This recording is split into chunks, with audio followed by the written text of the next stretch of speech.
Di sini terkandung pengertian bekas-bekas pijak, yaitu pijak perbuatan suci. Seorang anggota tapak suci harus bisa meninggalkan bekas-bekas kesucian, hal-hal yang positif, baik dilambangkan sebagai tapak itu. Tapak bekas kerja tangan yang suci.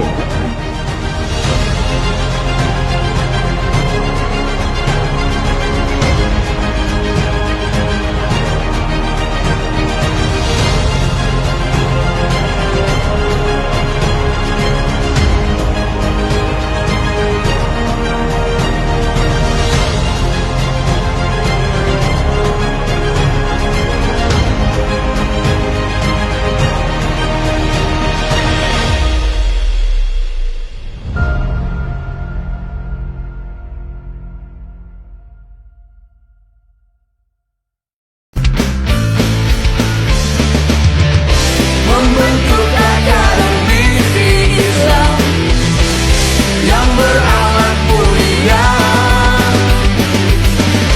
demi tercapainya cita-cita Muhammadiyah.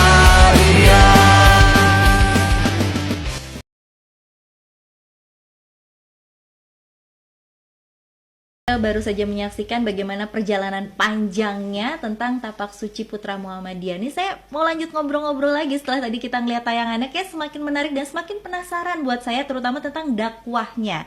Ini gimana sih Pak Sidik ceritanya? Yang paling membedakan justru itu gitu menurut saya. Ada dakwah sambil belajar bela diri. Gimana? Baik, sejak kelahirannya Tapak Suci memang sudah dinyatakan sebagai bela diri yang tidak sesat dan tidak syirik. Justru karena itulah moto Tapak Suci, dengan iman dan akhlak saya menjadi kuat, tanpa iman dan akhlak saya menjadi lemah. Nah itu, jadi bukan dengan jimat. Betul. Jadi kekuatan manusia itu pada dua hal. Pertama, iman dan akhlak. Iman adalah berbicara tentang hubungan dengan Allah. Akhlak berbicara tentang bagaimana kita berperadaban terhadap manusia, memperlakukan manusia sebagai manusia layaknya sesuai dengan contoh dan tuntunan Rasulullah Sallallahu Alaihi Wasallam. Dan Tapak Suci harus bangga karena Tapak Suci adalah satu-satunya putra Muhammadiyah. Yang lain bukan putra Muhammadiyah. Ya juga sih ya, benar-benar. Yang lain kan pemuda Muhammadiyah, iya, Naisyatul Aisyah, ikatan mahasiswa Muhammadiyah. Tapak Suci putra Muhammadiyah. Nah, ini kan juga kalau misalnya di Tapak Suci Putra Muhammadiyah ada satu lagi, yaitu mengikuti Al-Quran dan Sunnah. Pasti dalam proses metode pembelajarannya ada yang berbeda gitu. Itu boleh diterangkan nggak ke kita? Baik, sejak ada anak Tapak Suci tingkat siswa, itu dia tidak hanya diberikan pembelajaran tentang bela diri ansih, tapi juga diberikan pelajaran-pelajaran keagamaan, disisipkan ketika pembelajaran dimulai atau sebelum dimulai.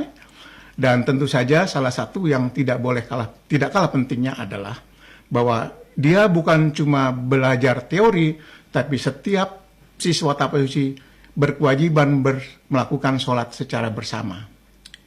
Dan salah satu yang diujikan ketika tingkat siswa adalah bagaimana tata cara sholat. Apakah sudah sesuai dengan contoh Rasulullah SAW yang diajarkan oleh Tarjih Muhammadiyah atau belum.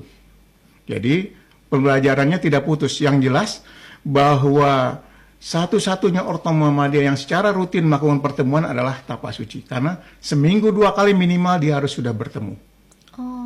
Karena latihannya seminggu 2 kali. Iya benar. Kalau yang lain mungkin secara periodik agak lama, kita cepat seminggu 2 kali. Sehingga kalau mau diisi dengan keagamaan lebih pas.